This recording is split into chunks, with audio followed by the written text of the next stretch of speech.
Today, we are going to discuss about the security policies and security lifecycle. You do remember that since the day first, we're discussing in almost all of the security courses modules that the security policies which are being implemented in any organization is truly important to manage, to implement the security. And the next thing is about the user behavior, that how the users are using the applications. That is also equally important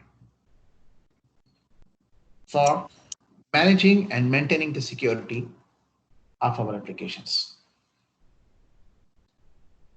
So our today's lecture is mainly focused on the security as a policy and the security life cycle. The main material is taken from the computer security fundamental. So with the courtesy of them, that's why we mentioned their details below as well. Security as a policy. This means a lot. If we follow the secure policies in the organizations,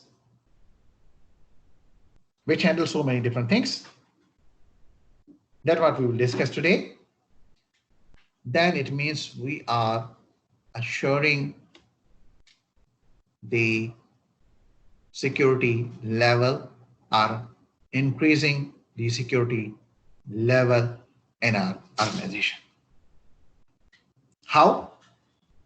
We can see how we can do that by today.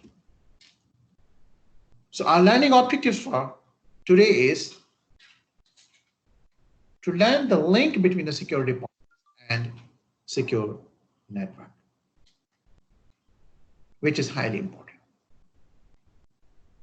You remember, we are always representing, discussing, referring that the secure policies are highly important. That's why we're saying link between the security policies and secure network. It has a very vital role, very important role.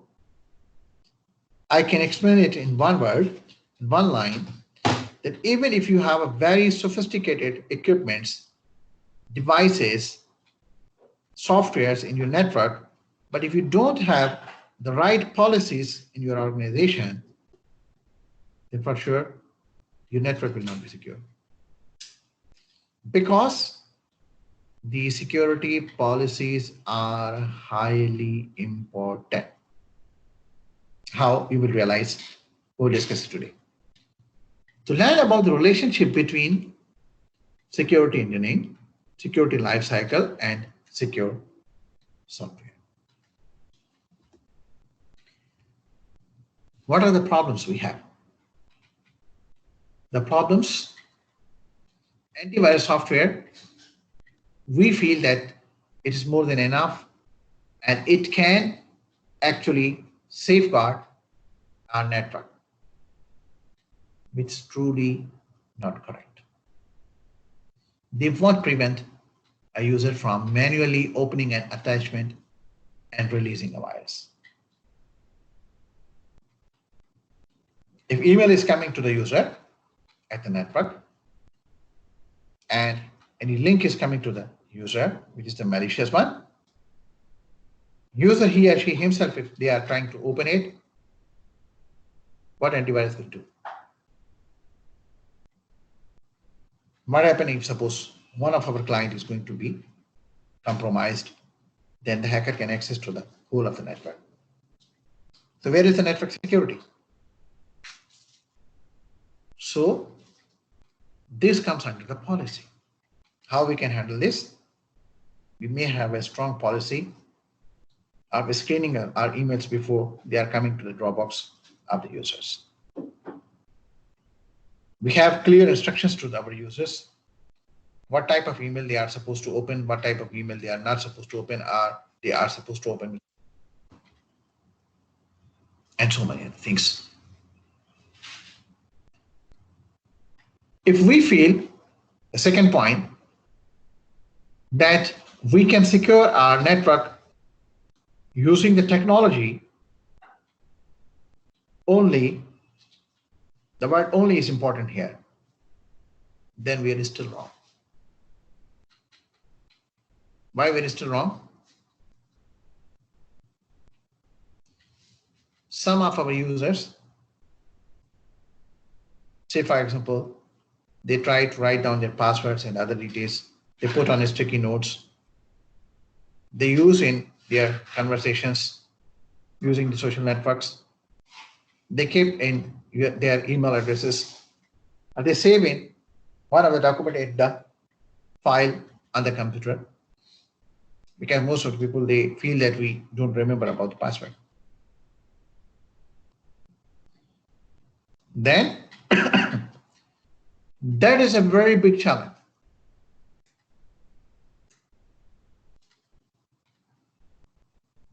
And even most of the people, they are using to save their passwords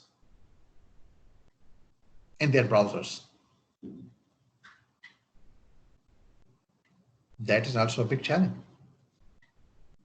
I hope you are aware about that. If you're not, I'm just telling you the one thing. You just go to your Chrome, Google, and you just write the passwords.google.com and press enter, and then see what happened. It will ask you the login detail or password for one of your Gmail address. The moment you will provide that, you will be able to see all your stored usernames and password there. Good, pretty good for you. But what happened? If suppose your files are saved in your machine in a one document in a sticky notes, and hackers somehow get access to that one, what happened?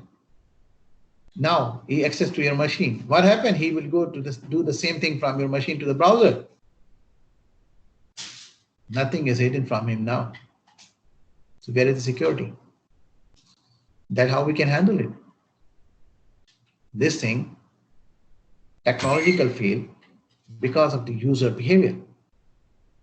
And we cannot doubt on the user. We cannot say the user is trying to work against us. But these are the common user behaviors. So we have to educate the user, and at the same time, we have to have the policies to implement, as users may not be able to do the mistakes like that. We have to protect our network with the help of the policies. So we learn from the point number one, antivirus is not the surety. We learn from the point number two, technology itself is not the surety to stop from the vulnerabilities. Number three, our servers, we feel that they are safe in any organization, but they are not safe because they are placed physically in one of the rooms.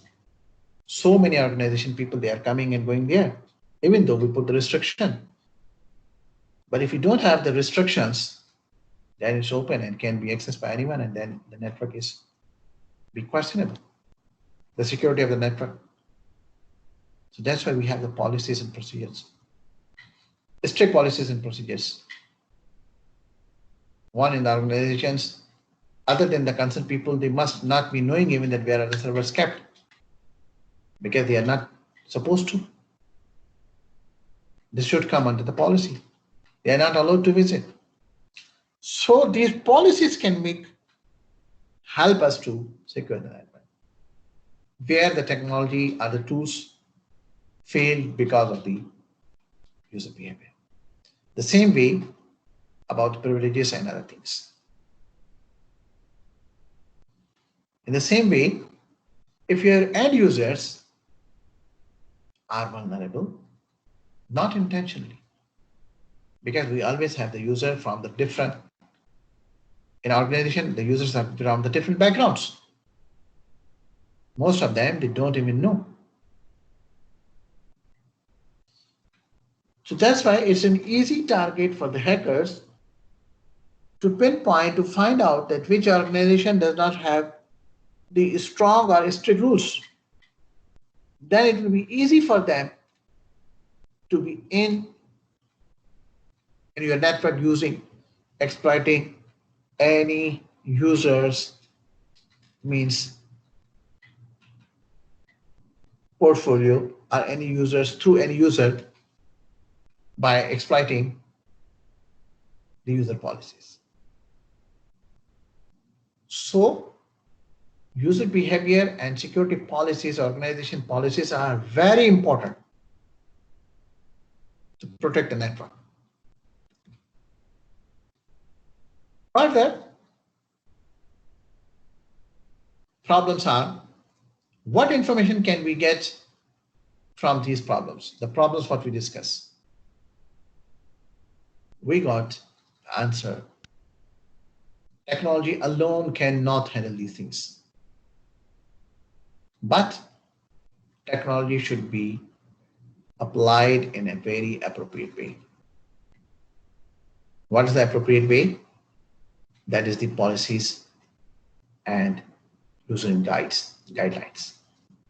So this is why you notice that in each of the organization, any of the organization, we have different rules and regulations and policies related to the IT, information technology, for accessing the network, accessing the internet and other things.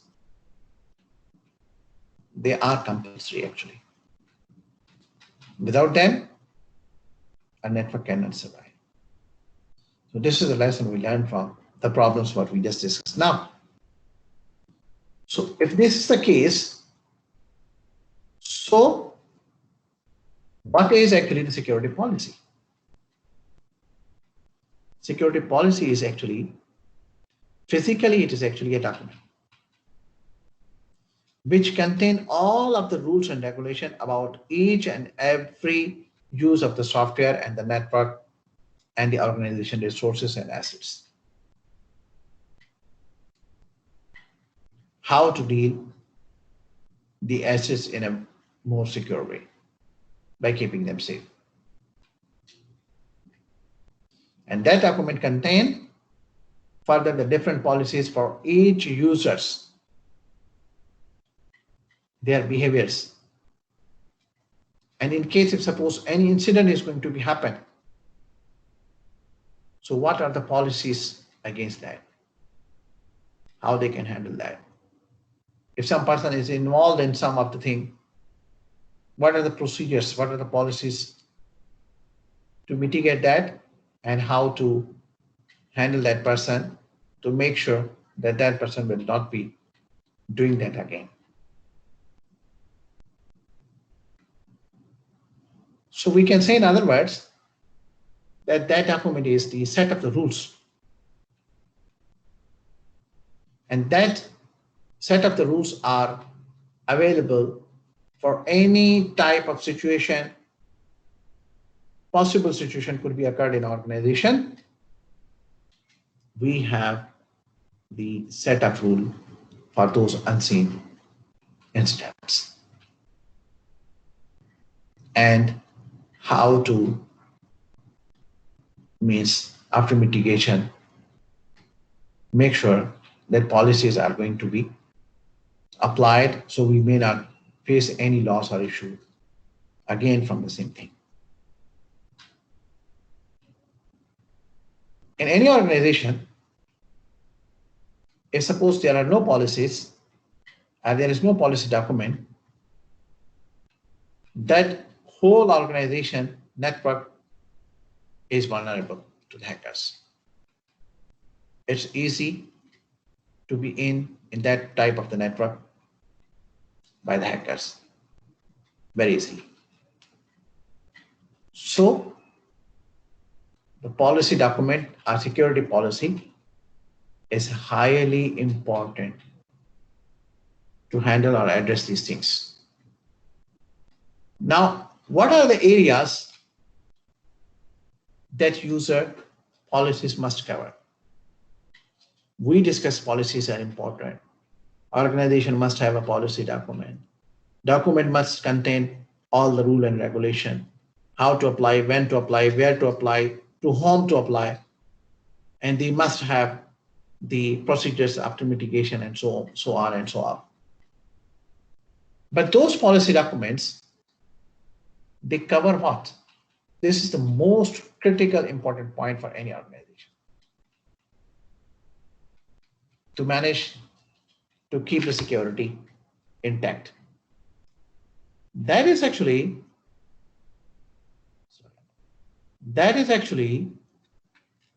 the 6 major points. How many? 6 major points.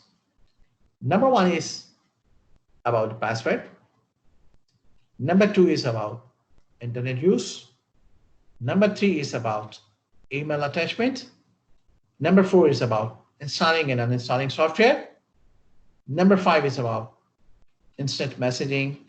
And number 6 is about desktop configuration. What type of the policies? Our organization must have a clear policy about the password, its length, password length, its procedure, changing of the password, and so on and so on, other related things for the password. And all of the organization employees are supposed to follow that principle critically. Same way, internet use. In any organizations, we have a different levels. If we consider an example of the university, students, they need a different level of access. Instructors, they need a different level of access. Management, middle management, they need a different level of access. Senior management, they need a different level of access. IT professionals and administrators, they need a different level of access. So for each of them, what level is required for them should be there, not more than this. Otherwise, the things will be creating trouble. And this we can manage as per the policy document. That's what we discuss.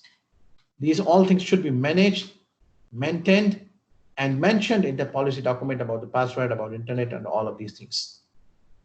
So our administrators or our officials, personnel, they will just follow that policy and implement that policy to the organization.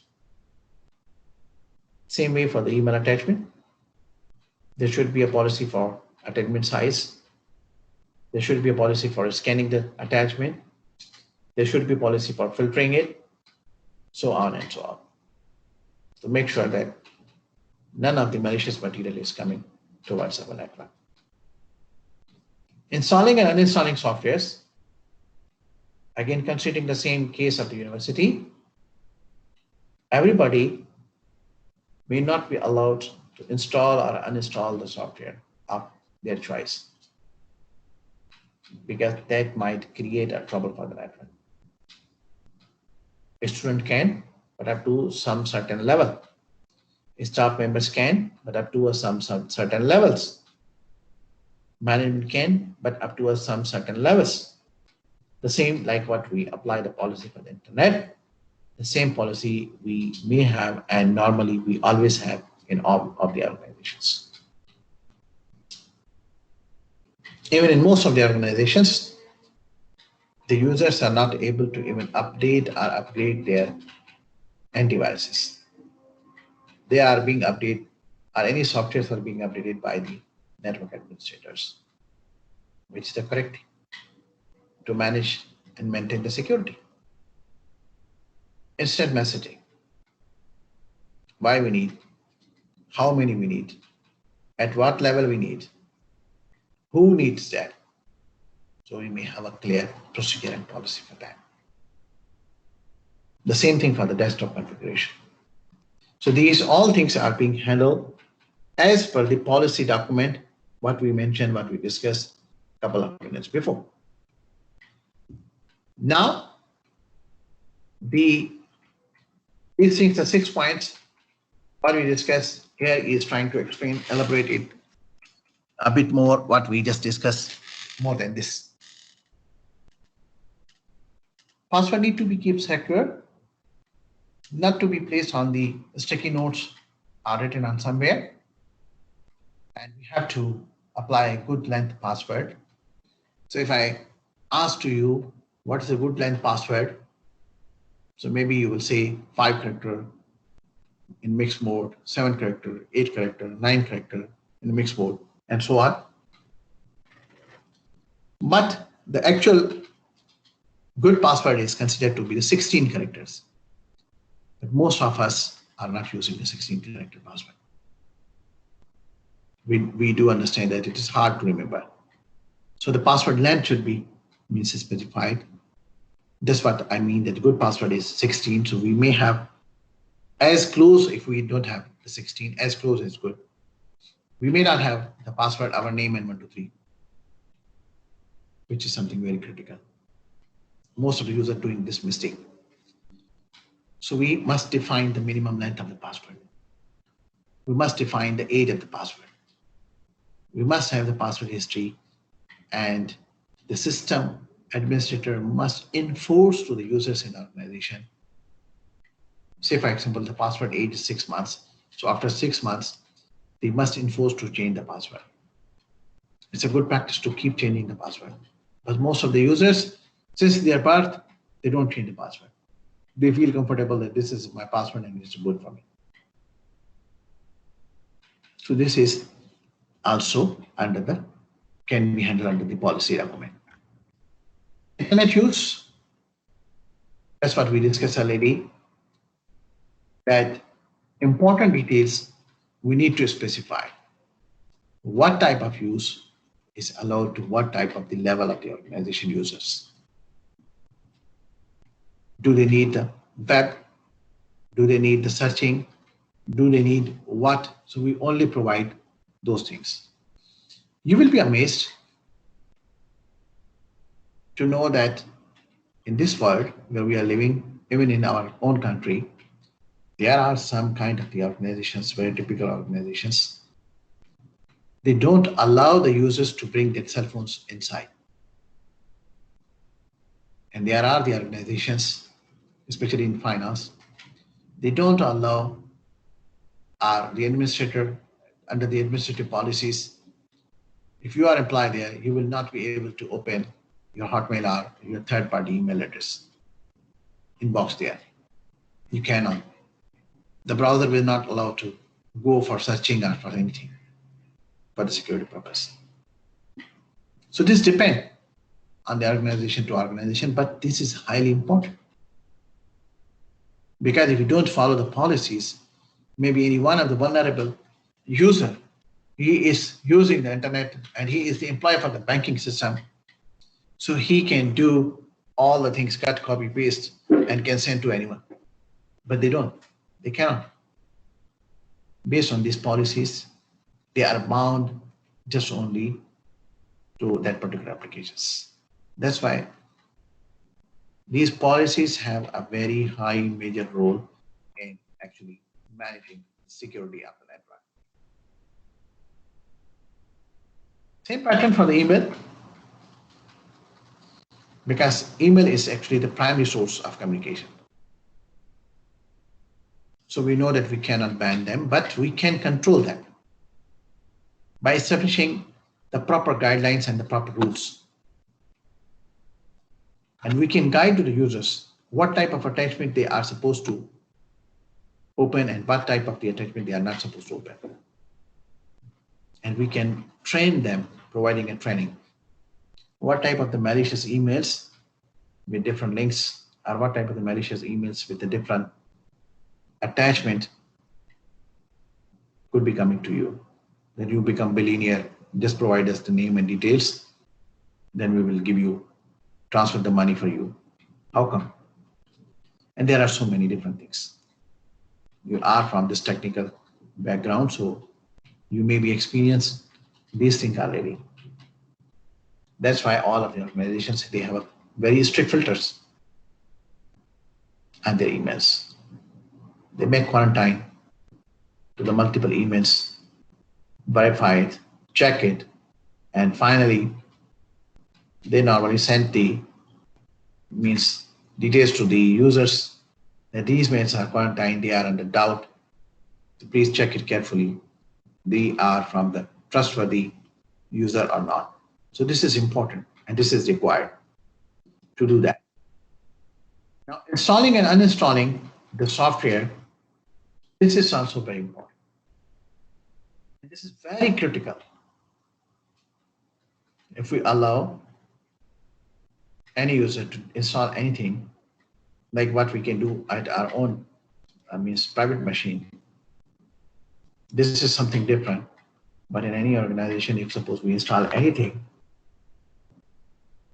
maybe out of the 1,000 or 2,000 or 10,000 employees, one of the employees make a mistake to install any malicious software, and that will create a high level trouble for all of the employees for the organization.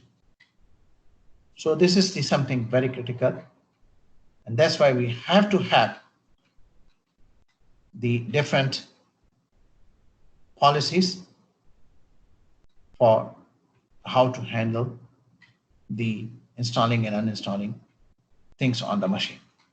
This is very important. Then, of the instant messages. They are very widely used, instant messages. Sorry. But we need to see that how and why and what streams are trustworthy and we can open them. We may not allow everything because maybe they can bring the harm. You notice now WhatsApp, they apply the encryption, end-to-end encryption 1.5 years ago. Previously, it was not encrypted. That became a huge source of dispersing, distributing the different kind of the attachment and documents and files. So what happens if suppose some of the thing is malicious coming to you, and then you are spreading it in the groups using the organization network, so you can better understand it, what the problem it can means bring for us for the network. So we have to be very careful. We have to allow the limited things, and among limited things, what we are allowing, we have to have the clear procedures and policies for that as well. Desktop configuration, also the same. That's what we discussed a few minutes before, that we cannot give a full-fledged access to the users because they can bring so many troubles to the network. So we may allow them the things what they are necessary as per the policy. When we come up with a policy document, those policy documents are designed by keeping the need of our organization. So the most important point here is that you need to understand that those policy documents are different from organization to organization. We cannot use the one policy document for all organizations. This is not possible. Final thought, that what you have learned from these policies, I hope you realize that this is something that's very important and very critical for the organization to implement very clear and solid policies for the organization.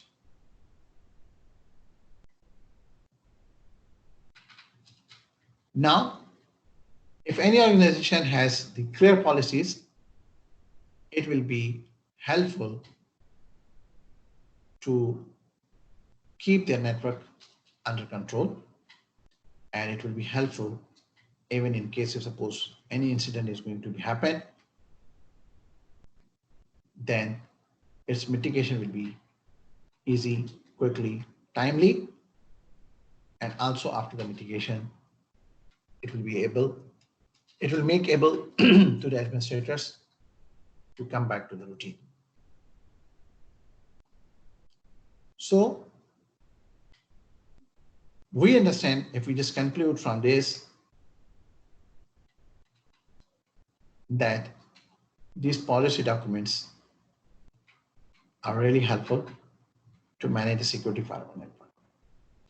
These procedures are really helpful to maintain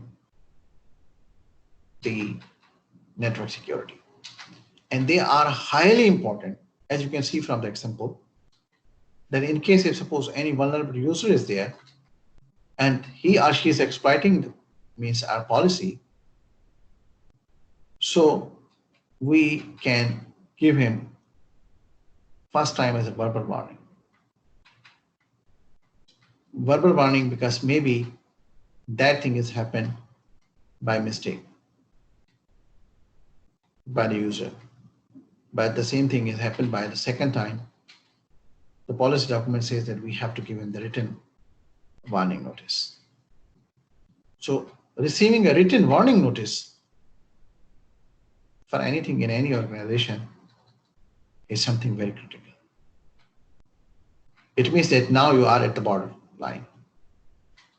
The next mistake will be done by your side, you will be terminated. Suspension will be waiting for you. So now from this, you can understand it how important this thing is. And truly it is important. If we don't have the good policy, we cannot control or keep our network safe.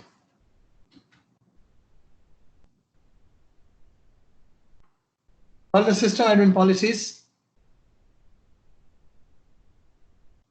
what they cover actually, the administrators in any of the network to manage and keep the security. There are some of the basic policies on adding the users while the new employees are coming. Also for removing the users in case if suppose employees are going or students are passing out. This is something very, very critically important for keep the network security intact. A student pass out, employees left, administrator is the one, make sure that now none of his ID, none of his password, none of his email is working in that particular network. Even he was employed, even he was a student, at the moment he is not the part of the organization, so he or she may not have any access to the network after graduation, or after resignation, or after changing the job. This is the common policy which need to be implemented by the administrator. This is highly important. That policy covers for new employees, departing employees, change control and access control as well. Change control and access control, it means what type of access we want to give to the user, what type of the privileges we want to change in case the time of the need. So these things are going to be handled by the admin policies under that policy document. New policies for the new employees are always there. When new employee is hired, system admin policies must be activated and specified who is hired, in what department he is, what type of the resources he or she required, what type of the access he or she required, and then admin can decide that what type of the policies will be implemented on that new employee and what type of the access need to be granted to that particular employee. That is very important. The same thing will be goes when the one of the employee is leaving the organization. So this is what we just discussed about leaving the employee. So the employee, when it is leaving, we have to be sure about all the things that now he does not have access, his passwords, his user ID, his email, his access to the network is no more. He or she even wish to try to access the network, but they may not be able to access the network. Otherwise, that person can bring a very high loss to our network. Change control, that's what we just discussed. The nature of the IT in change, because the users are coming and going, joining and resigning. So we have to see these requirements frequently, and we have to see the policies change requirements also study frequently. We have to update our documents, policy document frequently, because we are installing the new softwares, we are having the new tools, we are having the new nodes in the network, we are extending our infrastructure.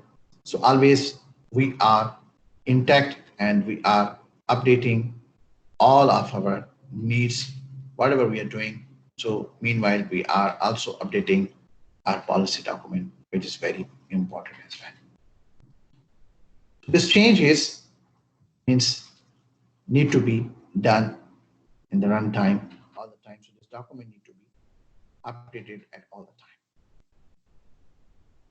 Now, responding to the security breach. In case if suppose any security breach is going to happen to the network, can be the DOS attack, can be the virus infection, can be the external, can be the internal, could be anything. So the admin, they are supposed to make the incident response policies that if suppose it's a DOS attack, insider attack, outsider attack, virus attack, whatever the type of attack. So what the incident response policies are saying. Means we don't have a time that we are under attack, and at that time we call a meeting in any organization, our network is under attack, now let us know what to do. No, we cannot bear this. We have to have the procedures and policies that if suppose this type of attack is there, this much the level of the severity of the network, then what we are supposed to do, what are the quick remedy actions, mitigations, how we can get it mitigation from them, and what are our later actions, and so on and so on. How we can handle the viruses and how we can deal the breaches. So these informations also always be part of the means that policy document. Virus infections, for example, any virus is going to be means coming to our network. So when the virus strikes, we need to immediately quarantine that infected machines. First of the point is we need to identify which machines are. We have 2000 machines, say for example, 100 machines are infected. What are those infected machines? Which are those? We have to quarantine them to the infected machine to keep them separate from the other network. Otherwise, this will create a big trouble for us and it will lead to the rest of the networks, which will be a big challenge for us. We will not be able to handle it then later on. So we need to scan and clear the infected machines. Make sure that everything is okay. We need to log the incidents. Try to find out how it happened, why it happened, where was the weakness, where was the vulnerability. So we need to check them. We need to verify them. We need to inspect them. We need to mitigate them. And after that, when we are sure that now everything is under control, then we can allow those nodes to become the part of the network, not before that. This is very important thing. So these all things are also comes under the part of the security document. So that's why we call the security as a policy. And these all things are the policies. And these policies are actually means linked to the security. So you can notice that these all are the things which are enhancing the security. Now, breach is because of the DOS attack. So again, we have to have the policy in case of the means we have to have mechanisms and procedures. We need to use the firewalls and IDS systems to identify that in case if suppose the DOS attack is there, from which IP it is happening, from where it is originating, what type of attack is there, when is it started. So we need to have a complete incident report actually. And then we need to log all the activities. This is the most important. If you don't log or manage the record for the previously happened incidents, then it means that we didn't learn anything from the previous things. And then it means our network can be exploited again from the same sources again. So we need to manage and maintain the log. This helps us to protect our network for the future as well. Because we know what is happening, from where it's happening, how much its severity, how much is duration, and other details related to that one. So that's why it's important. Now, other detail for this one, that it means breaches in case of the intrusion. So breaches in case of intrusion, DDoS attack, virus attack, any type of attack. We need to have the same policies and the same procedures, the same mechanisms. That's what we just discussed now for all of them. To make sure a network is in safe hands, to make sure we are applying the policies, to make sure we have mitigation plans, to make sure we have incident recovery plans in each of the cases. So that policy document is actually highly important for the organization security. But don't misunderstand it. Don't mistakenly take it that this is something which is the rule and regulations going to be applied on the organization employees only. No, it is contained about the external entities as well, like about the DOS attack, like about the any other attack, intrusion attacks, they are happening on our network. So we have to have the policies, mitigation processes, incident reports, and everything. So we can, in other words, we can say that that document is actually containing the whole information, security policies and procedures, is how we can keep safe and secure to our network. And now you can understand that how much it is critically important. That's why you will notice that we always refer that the policies are highly important, and most of the time we say that it is more than the 60 to 70% in some of the cases. Otherwise, at least blindly we can see more than 60%. The policies and user behaviors are important, and they are helping us to handle the malicious requests or the hacker attacks. So this is very, very important. Now, in addition, the additional concept about the security engineering.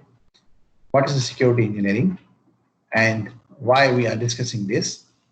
This is the fundamental reason for the existing of many security vulnerabilities in defective software.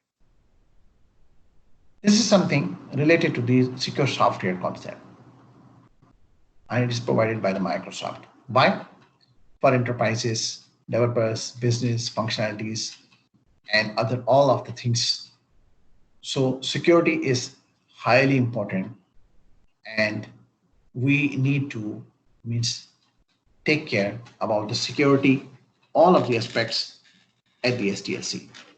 So probably you may not understand this core concept from the one slide, because this is just referring to the secure software systems, where we are supposed to follow all the parameters, all the procedures, all the policies while we are developing any of the software. And he is suggesting that we are supposed to be taking care for each step of the SDLC. And I hope that you are aware about the SDLC steps. Phases, that's what we call normally the phases. So at all of the phases, we have to make sure as a security engineer that we are taking care, we are following those policies strictly. So later on, we may not have any risk, or later on, we may not have any issue or any problem for that one. So what is the security engineering? Again, these slides are only means if you just allow me from here, these slides are just only as an introduction for you, because this thing is something which is linked or related to the software development, and that is related to the security, but security at the level of the software development. So you can consider this as only for your brainstorming.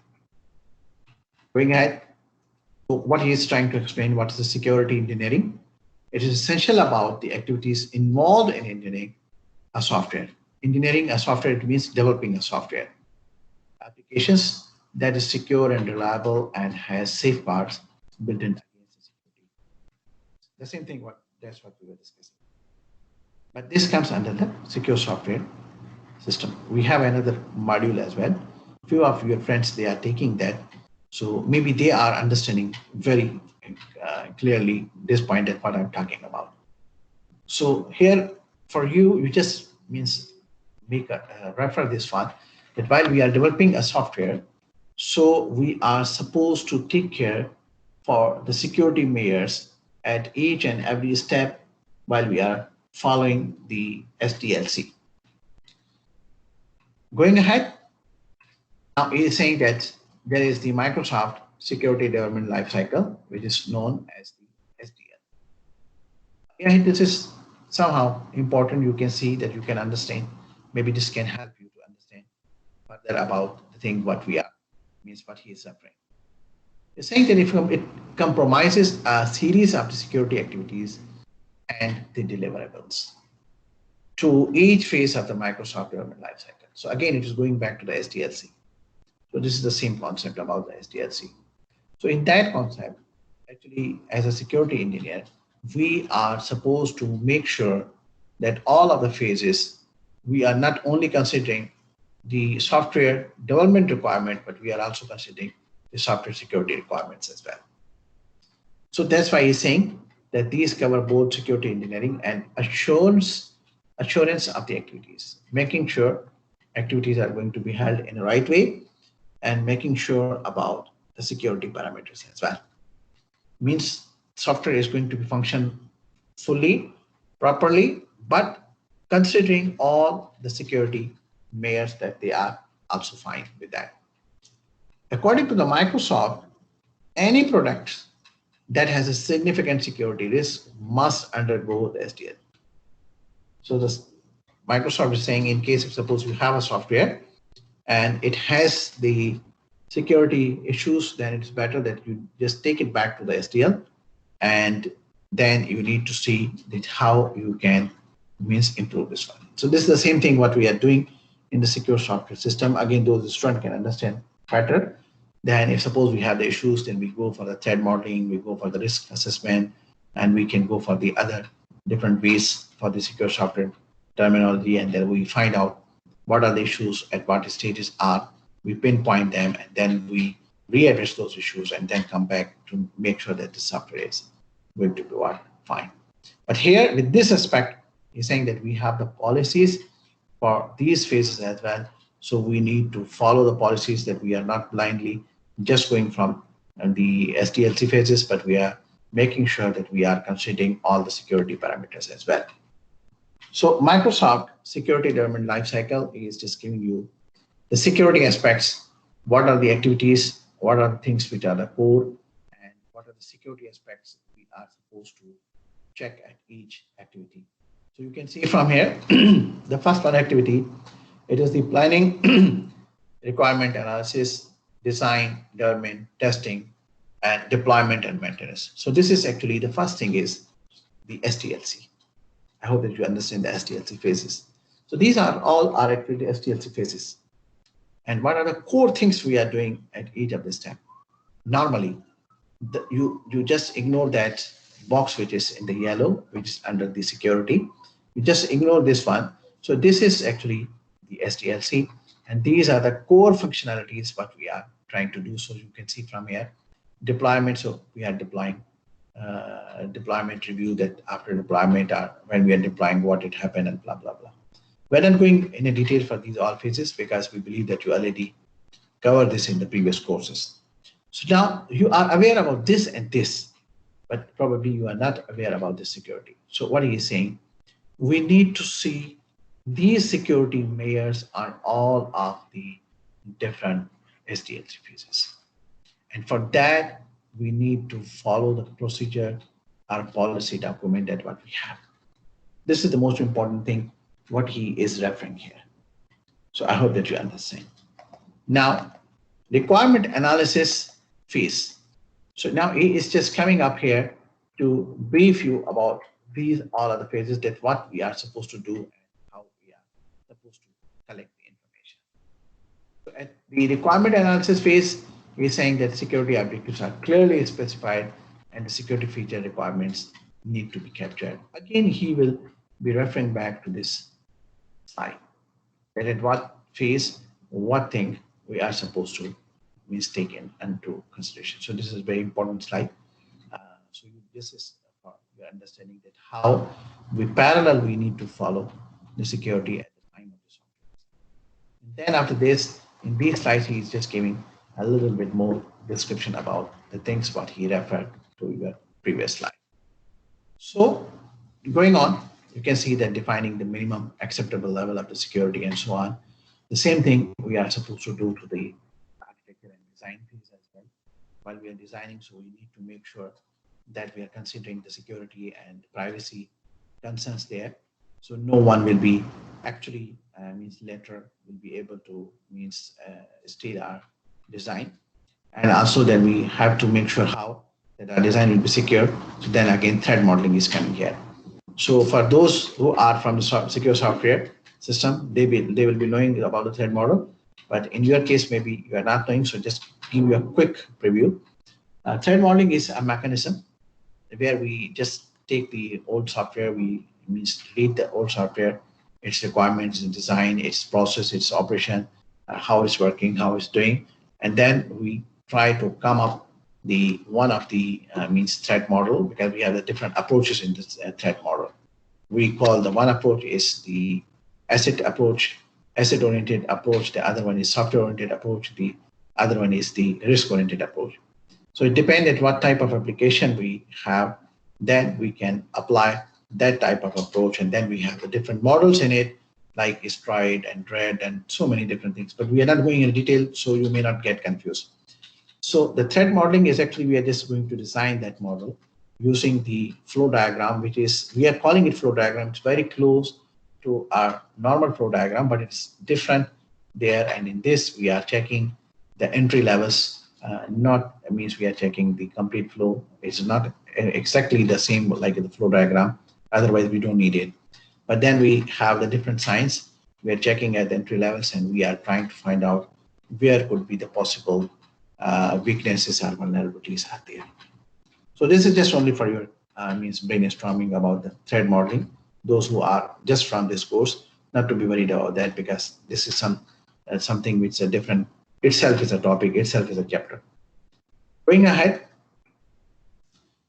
So in the same way, for the other SDLC phases, we are supposed to take care for the development phase that we are applying the secure coding guidelines followed by the developers, what the secure software engineers are providing them. So in other words, we can conclude that all of the phases, the security engineers are supposed to take care about the policies and the procedures, that once the software will be ready, so that software will not only be functional, but that software must be having the security parameters intact as well. So the same, this will be going for the testing phase, and this is the same will be going for the other phases of the SDLC as well. So we are just going quickly because this is just only the simple thing. So you can see from here for the deployment. So we can create an incident report and conduct a final security review and examine the threat models and the tools and outputs and so on and so on. So we reach to the conclusion. The conclusion is that we learn that technology alone cannot protect us. This is not possible. And it is not enough to secure our network. Even though we have firewalls, even though we have antiviruses, even though whatever we have, but that cannot be. The security implementation base, which is known as the policy, security as a policy, and the user behavior, it is highly, highly, highly important. Because if this is not correct, we cannot, there is no guarantee of our network to be protected. So fixing a security bug only after a vulnerability has been exploited is the least desirable thing. What it means that we may not be waiting that something had happened and then we can go and fix it up. This is the least desirable situation. But we have to have a very concrete plans before this thing happen. We must have a mitigation and other plans. Otherwise, those things will be very costly for our network. We cannot handle that. So it is often more cost effective if the security vulnerabilities can be prevented from getting the software in the first place. So if we handle these policies at the start, at the scratch, while we are developing the software, then actually it helps to reduce the cost of our software. Otherwise, it may cause a big trouble for us, very big trouble for us, trust me. And maybe sometime you will see, maybe this is not come under this course because this is the only one lecture about the security policies, and now we will jump to the next lectures, which will be core technical contents. But this we will be discussing in wireless network security, and we will be discussing in the secure software systems. You will find out that if we don't follow this policy and procedures, sometimes the cost of the software, it goes even 2 times, 3 times, 4 times, 5 times even. So it is better that we have to follow the procedures and policies. So the security engineering helps in engineering and software applications that secure the reliable safeguards, but against the security vulnerabilities only. So thank you very much. And we are finishing today's lecture here. I hope you understand, though it's a very simple lecture, none of them think technical today, but it is very important because it is always having more than 50 to 60% guarantee assurance of our network to keep it secure. So that's why it is important. So policies are, procedures are very important. User behaviors are thoroughly important to keep our networks intact and safe. Thank you very much. So we are done with this one. If you have any question, so please let me know for your question. And meanwhile, we will just go for your attendance. I need to make it ready to prepare your attendance. So please let me know. If you have any